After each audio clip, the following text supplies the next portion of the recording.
Les cornflakes, aujourd'hui associés à un petit déjeuner rapide et pratique, sont pourtant nés à la fin du XIXe siècle dans un contexte médical, nutritionnel et religieux plutôt que commercial.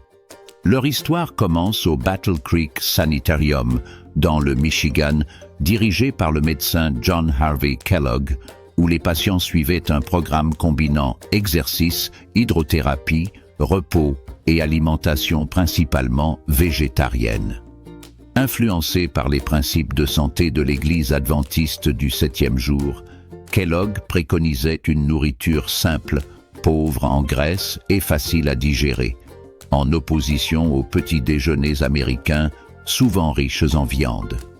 Il cherchait donc à mettre au point des aliments nutritifs, végétariens, économiques et faciles à servir aux patients souffrant notamment de troubles digestifs.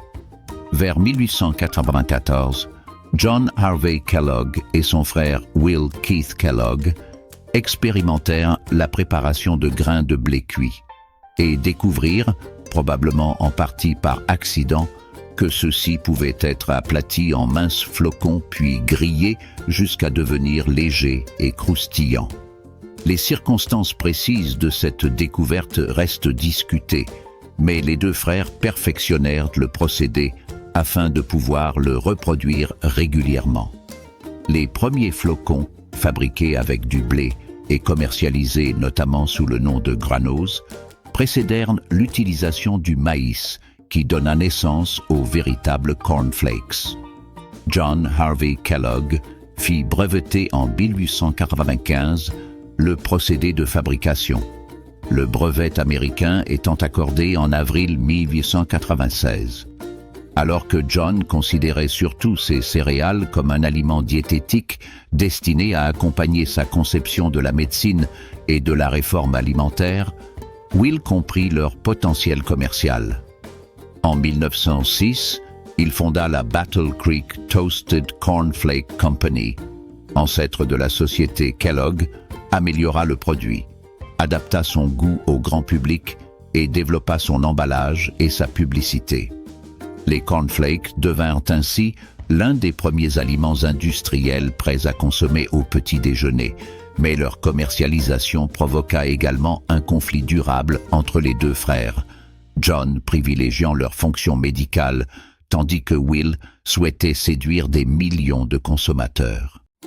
L'idée fréquemment diffusée selon laquelle les cornflakes auraient été inventés spécifiquement pour empêcher la masturbation constitue toutefois une simplification excessive. John Harvey Kellogg défendait effectivement une morale sexuelle très stricte et pensait qu'une alimentation fade pouvait contribuer à maîtriser les passions, mais cette conviction ne constituait pas la raison principale de l'invention des céréales. Les documents relatifs au procédé montrent avant tout la recherche d'un aliment végétarien, digeste et pratique pour les patients du sanatorium.